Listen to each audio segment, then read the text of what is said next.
Hello everyone, welcome to the Informatica's video. This is Ashutosh from Informatica GCS and today we are going to discuss cross-segment functionality in Axon 7.2. Before proceeding further, let's discuss the agenda for today's video. First, we will discuss the cross-segmentation features introduced as a part of segmentation phase 3 in Axon 7.2. In addition to that, we will also see the segment change drop-down in the edit mode. So, let's start with our first topic, that is cross-segmentation. As we all know, prior to Axon 7.2, we can only link the object of enterprise segment with other objects of enterprise segment only. Also, we are able to link the objects of one private segment with the object of the same private segment.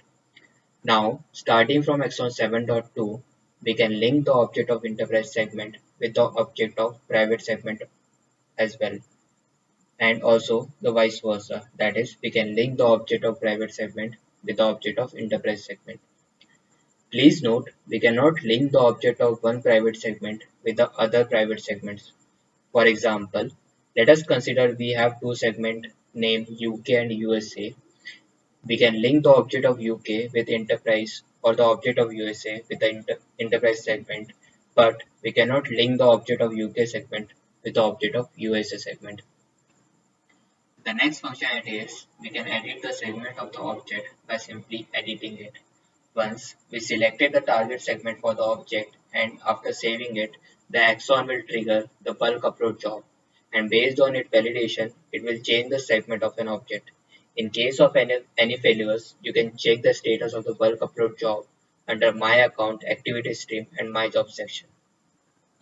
Let us see the demo of these functionalities. Here, I have logged in as a superadmin user in Axon 7.2 environment. I have created one system object in the enterprise segment. Along with the system object, I have also created one glossary object in the private segment and one glossary object in the enterprise segment. To create a relationship, we need to click on the edit object first. And once the page loads, we will try to search the glossary object here.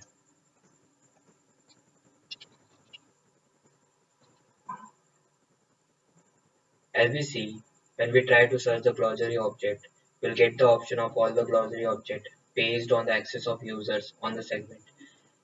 Let us assign the private segment object, and when we click on save and close, we can see that it is assigned under the data content tab. Now I have created one more system object in the enterprise segment, and to change the segment of this object, we need to click the edit object first. And once the page loads, we can change the segment of the current object using the segment dropdown. We can select the desired segment from the available options under the segment dropdown. After selecting it, we can click on save and close in order to save the object. As we see, once we click on save and close, Axon will automatically trigger the bulk update job to change the segment, and once I refresh the page, I will see the segment of the object is changed to the private segment. In case of any queries regarding these videos or any other video, you can contact us using the below ways. Thank you for watching the video.